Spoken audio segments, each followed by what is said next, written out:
Why is the bed drained periodically? बिस्तर को समय समय पर क्यों खाली किया जाता है? Accumulation of bed ash increase the bed height and affects the fluidization, so the bed drained periodically. बिस्तर की राख के जमा होने से बिस्तर की ऊंचाई बढ़ जाती है और द्रवीकरण प्रभावित होता है, इसलिए बिस्तर को समय समय पर खाली किया जाता है। Why are feedwater heaters provided? Feedwater heater क्यों उपलब्ध कराए जाते हैं? A feedwater heater is a heat exchanger used to preheat the boiler feedwater by means of steam extracted or bleed from the steam turbine. Preheated of feedwater improves the efficiency of a system.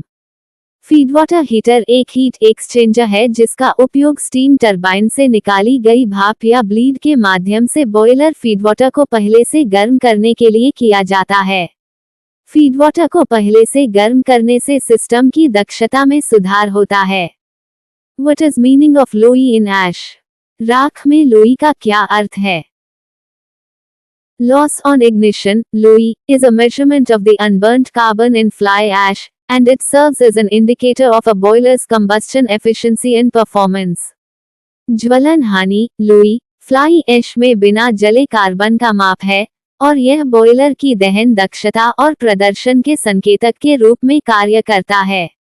What is the difference between LP heater and HP heater? LP heater और HP heater में क्या अंतर है? LP heater is located between the condensate pump and the boiler feed pump.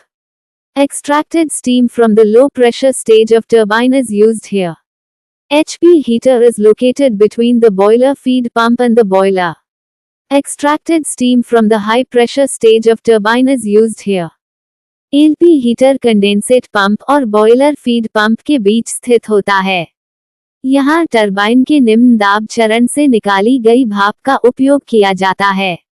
HP heater boiler feed pump और boiler के बीच स्थित होता है। यहाँ टरबाइन के उच्च दाब चरण से निकाली गई भाप का उपयोग किया जाता है। What is circulating fluidized bed? परिसंचारी द्रवीकृत तल क्या है? A circulating fluidized bed, CFB, boiler is where a mixture of fuel and solid particles, like sand, is suspended by a strong upward flow of air, causing it to behave like a fluid and promoting efficient combustion. Unlike bubbling fluidized beds, CFBs feature a continuous recirculation loop where fine particles separated at the top are returned to the bottom of the furnace, extending their residence time for greater fuel utilization and enhanced sulfur capture. This process allows for high fuel flexibility, operation at lower combustion temperatures, and effective control of polluting emissions. परिसंचारी द्रवीकृत तल, CFB, boiler वह होता है जहां ईंधन और रेत जैसे ठोस कणों का मिश्रण हवा के तेज ऊपर की ओर प्रवाह द्वारा निलंबित रहता है, जिससे यह द्रव की तरह व्यवहार करता है और कुशल दहन को बढ़ावा देता है। बुदबुदाते द्रवीकृत तलों के विपरीत, CFB में एक सतत पुनः प्रसंचरण लूप होता है जहां ऊपर से अलग हुए सूक्ष्म कण भट्ठी के तल में वापस आ जाते हैं, जिससे उनका निवास समय बढ़ जाता है जिससे ईंधन का अधिक उपयोग होता है और सल्फर का बेहतर अवशोषण होता है। ये प्रक्रिया उच्च ईंधन लचीलापन, कम दहन तापमान पर संचालन और प्रदूषणकारी उत्सर्जन पर प्रभावी नियंत्रण प्रदान करती है।